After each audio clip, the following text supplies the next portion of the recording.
Okay, so we've moved across now to the equipment tab just here.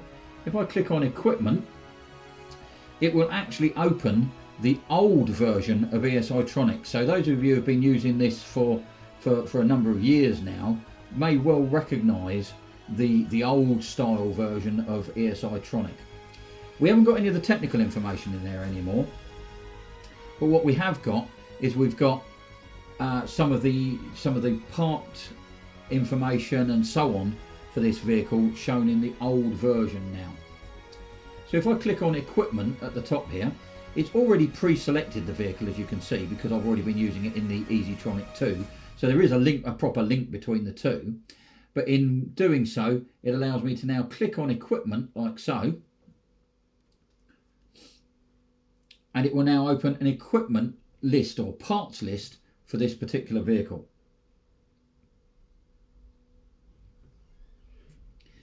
So here I've got all at the top here selected, but I could narrow it down by engine, bodywork, suspension or drivetrain sections of the vehicle parts. But as you can see here, I've got it all open, and as you can see here, we've got a listing of the description of the part, any installation restrictions, or if you like, what chassis numbers up to and from the particular item fits is shown in that column. Over here, any additional information we've got for it. So you can see here where it says 150. If I click on that, up the top here, it's telling me that that little icon there equates to having a catalogue picture available. And 150 indicates it's 150 amp, in this case 150 amp alternator fitted on the vehicle. Over on the right hand side here, we've got some more information where it says HB. And so in this case, H indicates that it's available to the independent aftermarket, in other words, all of us as independent garages. And B, it tells us to check or replace the drive belt on the alternator whenever we're going to replace the alternator, which is, let's face it, common sense stuff anyway.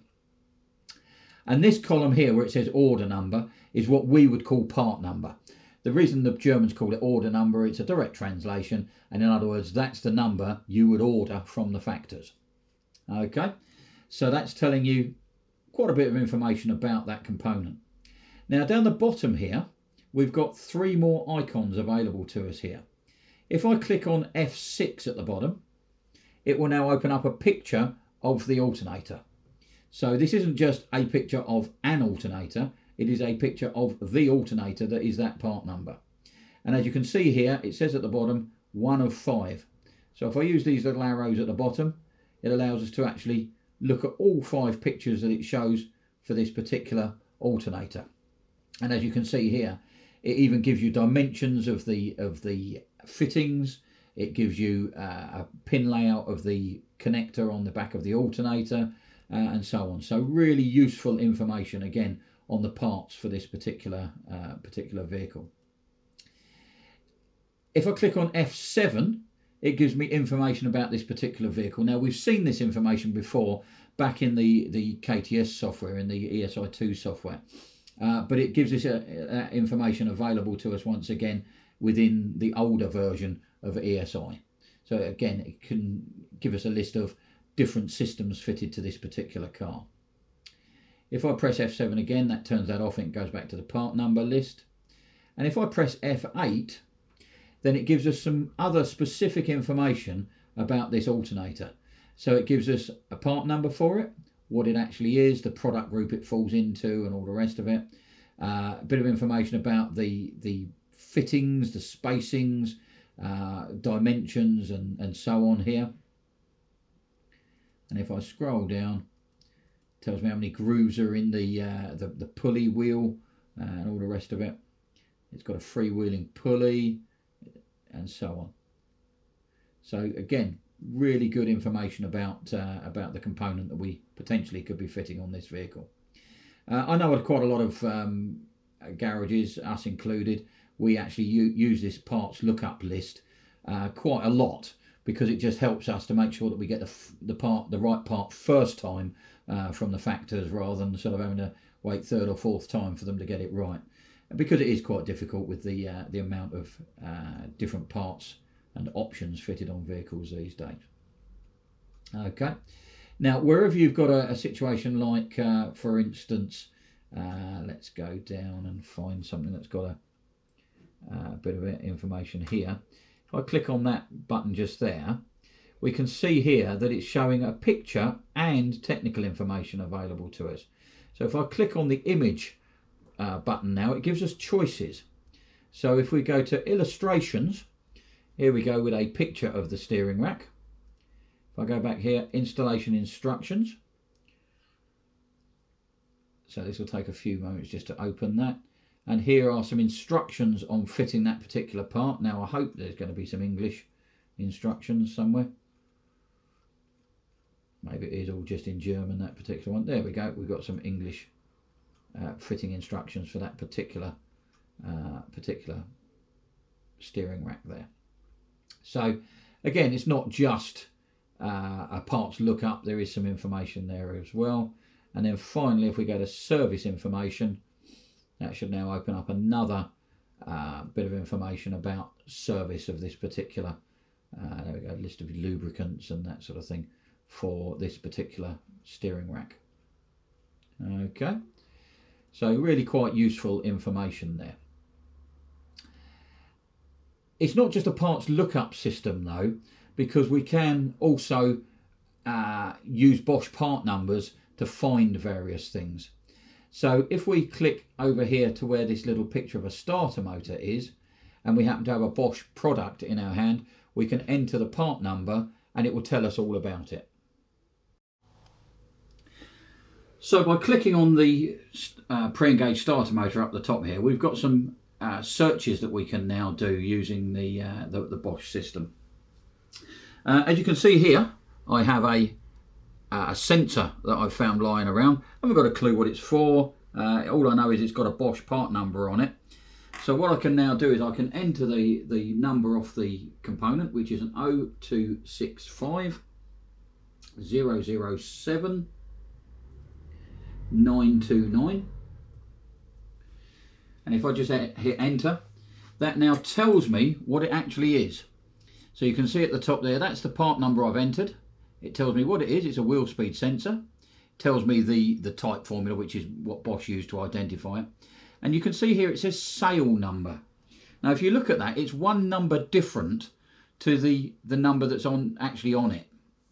Now if you actually look here, that is the vehicle manufacturer part number, original equipment supply. So Bosch will have supplied that to the vehicle manufacturer using that part number at the top ending in 929. But if we want to go and buy one from the factors, the one we will buy will end in 930. And the reason it's one different is it allows Bosch to identify whether that component was the one they supplied to the vehicle manufacturer or one that's been supplied in the aftermarket. And it just allows them to monitor how that product has lasted, whether it's lasted well or badly from the vehicle manufacturer supply originally. It also affects the way they operate their warranty system as well, as to whether, you know, if you tried to send back a 929, then they'll know that's the original one off the car, in which case they'll say, well, hold on, that's not going to be the one we supplied you with because it's the one off the car originally. So it just helps their warranty system as well. Over on the left hand side here, I can see that I've got now comparisons lit up. If I click on comparisons, that now shows me the vehicle manufacturer's part number for those particular components. So as you can see there, it's obviously used by Audi, Bentley, BMW, Porsche, Rolls and Volkswagen, and it gives you their part numbers for that component. So moving on from there, I can go back to number types, and if I now select external number over here, if I've found a part that is a non-Bosch part, so for instance I've taken a sensor off my car, and if I go 2112 3875, which is the Volvo part number for that particular part, and tap that in, it now shows me that is the original part number. That is the Bosch equivalent part number, so what you would have to go and order from the factor. It tells me it's a camshaft sensor and the version that it actually is. If I click on comparisons once again down here, it tells me that Volvo use it. In that, strange that it's Volvo truck, but that's certainly the sensor on my car. And if I click on product of vehicle use, it will now find me all the vehicles that use that particular sensor. So you can see there that that sensor is used on all these, it would appear, Volvos, like so. So again, you know, you might have another vehicle in the car park, you can go and grab one off if you just wanted to do a test, or it does at least show you all the different vehicles that that component is actually used on. So you can see from here that the parts list is really quite useful on this machine, because as I say, it might get you out of trouble, or you might be sitting on a load of parts that are sitting there from manufacturers or from Bosch that you can then identify and either, you know, flog them on eBay, or, you know, mark them up as what they actually fit, so that you can then reuse those in the workshop more easily.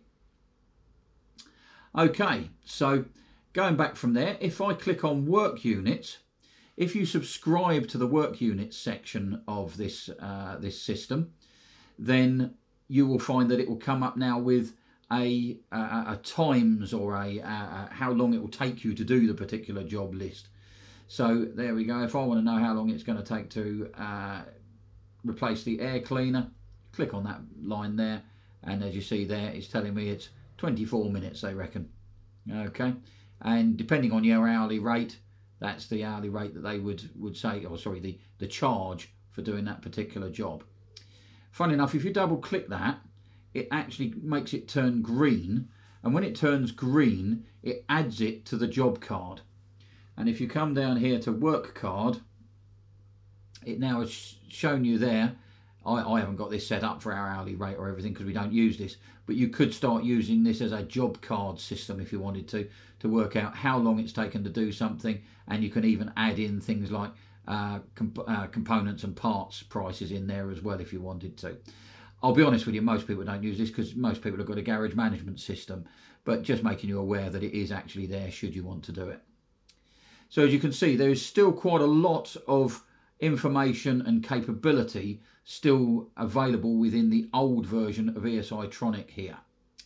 Now, one of the problems is that an awful lot of people, when they load the software, don't actually know how to load the software properly. They end up loading the software and they don't load this, what they call the A disk. You need to make sure that you load the A part of the system as well, otherwise you won't get any of this available to you, and you're kind of missing out because it's free, it's thrown in, it's part of the system that's available to you. So, you know, why should you miss out just because it's not been loaded properly? If it hasn't been loaded properly, I would suggest that it might be worth you contacting your supplier and get them to load it for you properly.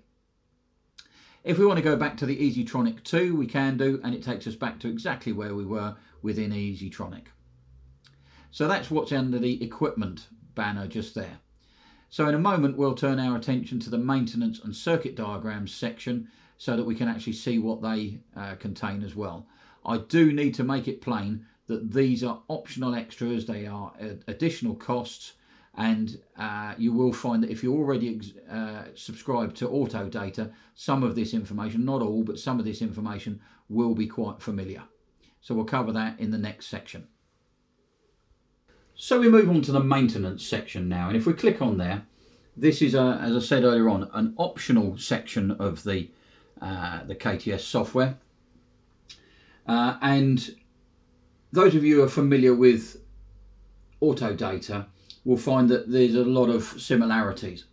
In fact, it's not similarities at all. It's a deal that has been done between Bosch and Autodata, whereby on this system the Bosch can carry the Autodata information.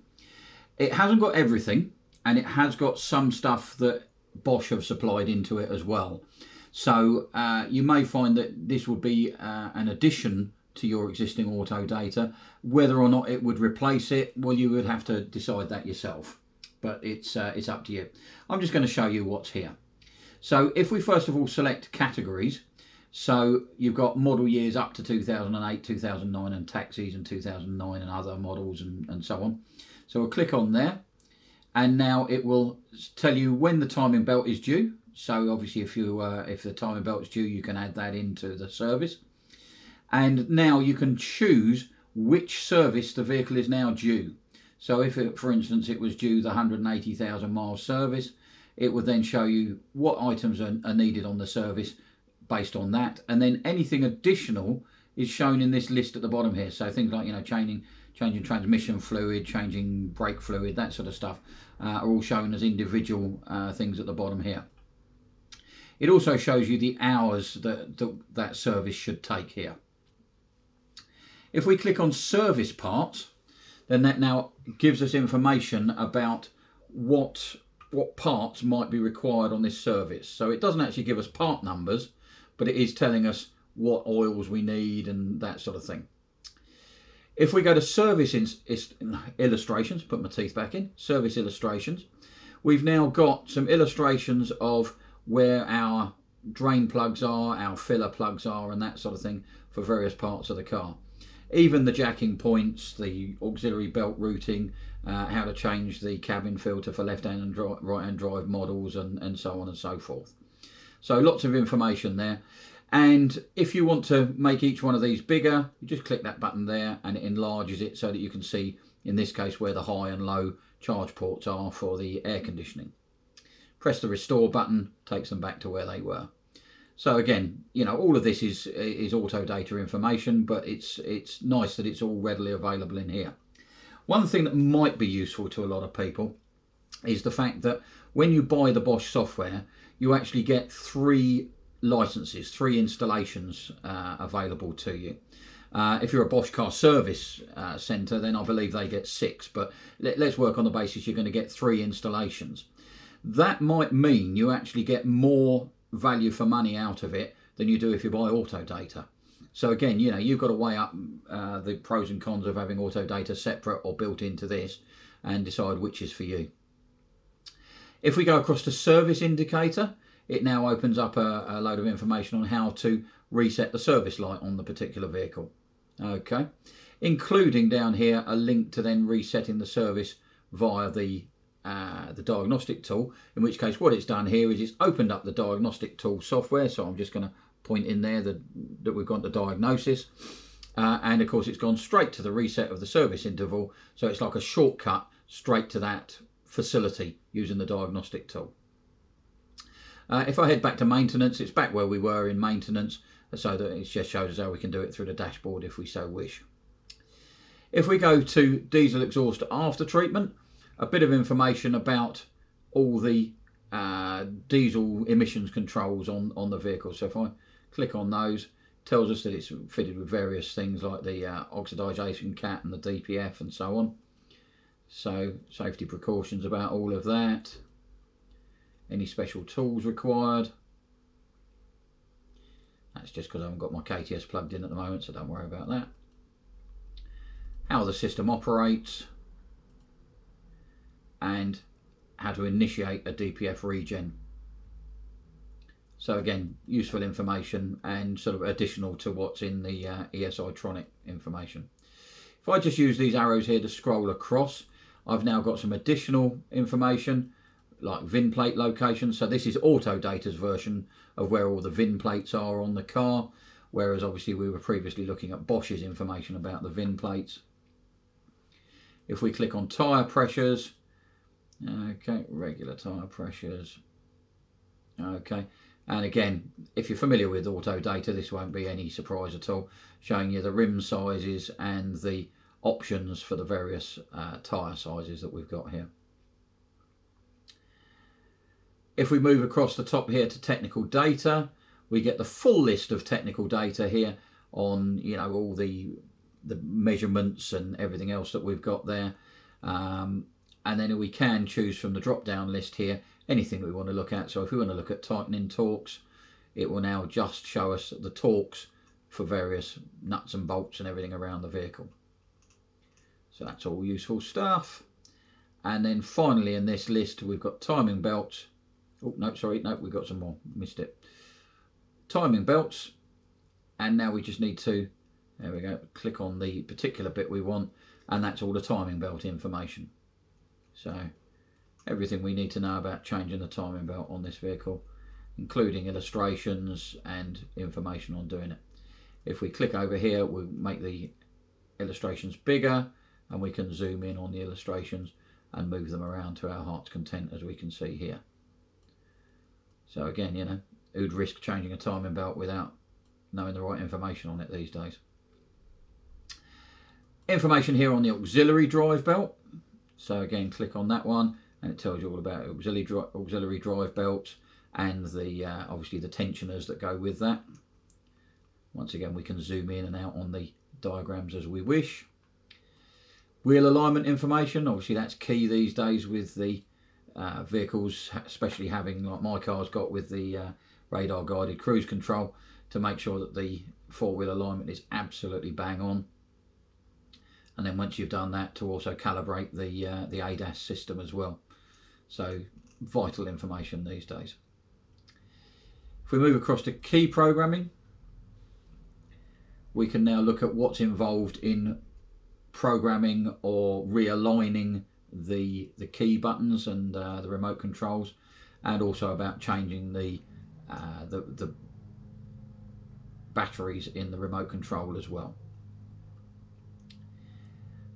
And then definitely the final one this time, current maintenance data online. This is where it will now switch to an online mode, and any additional information that's been added since the last update was done will be under the current maintenance data online. You have to obviously have an online connection to make that work, and switch into online mode. So there we go. Just wait for it to catch up. Oh, so I've done it twice now. Let's close that one. So it's going online now. So obviously this will be entirely dependent on your vehicle and your ability to get online at the time. So any additional stuff will be shown there. Okay, we'll just close that, and we're back where we were. So that's everything that we've got under the maintenance section here. The final bit I want to show you here is the circuit diagram section. And again, if you're familiar with Autodata, these will come as no surprise, but you will find that these are a mixture of Bosch and Autodata wiring diagrams. So for instance here, the first one we've come across is the airbag. We may as well go into that. Click continue, and it will now open the current flow diagram or current circuit diagram for the airbag system. Down the left hand side here we've got our key showing the index of all the components, and then obviously those numbers come across to here on the actual wiring diagram. If I want to go to the driver's side second road belt tensioner, if I click on that, it will now zoom to that in the diagram like so and highlight it. And what I can do then is I can zoom into it, and I can actually move the diagram around so that I can actually see how it's connected to the ECU and so on. So those of you who are familiar with wiring diagrams will have no problem with this whatsoever. Down at the bottom here we've got a button that is used a lot in this, or appears a lot in the KTS, and that's the reference info button. Now from a lot of other screens I can click on that, and if I want to know, for instance, where something is, I can click on that installation positions menu there, and it will take me through all the positions of things that are fitted. So for instance, I'm looking at the airbag control unit under the circuit diagrams here, but I've jumped across to the component locations, and if I click on that button there, that tells me where the airbag ECU is fitted, along with a diagram of where it's fitted. So that's really quite useful. Once we've processed that section, it goes back to there, and then we can just click back to circuit diagrams, and we go back to our airbag circuit diagram again. So that's spread over several pages, again showing us pin locations. So if I just zoom into that, like so, make it bigger, have a little zoom in. We've now got our pin layout of our airbag ECU on this particular vehicle. So really, really good in-depth information, which, you know, just goes with all the existing Bosch software and just adds to it. And as you can see, on this particular vehicle, we've got a heck of a lot of wiring diagrams here for different systems on the vehicle. Really, really good info again. So that really completes the overview of everything that's on the KTS. In future videos we may well work on the multimeter and the oscilloscope to give you an idea of how that all works as well, but to be honest with you, I don't think we can fit it into this video.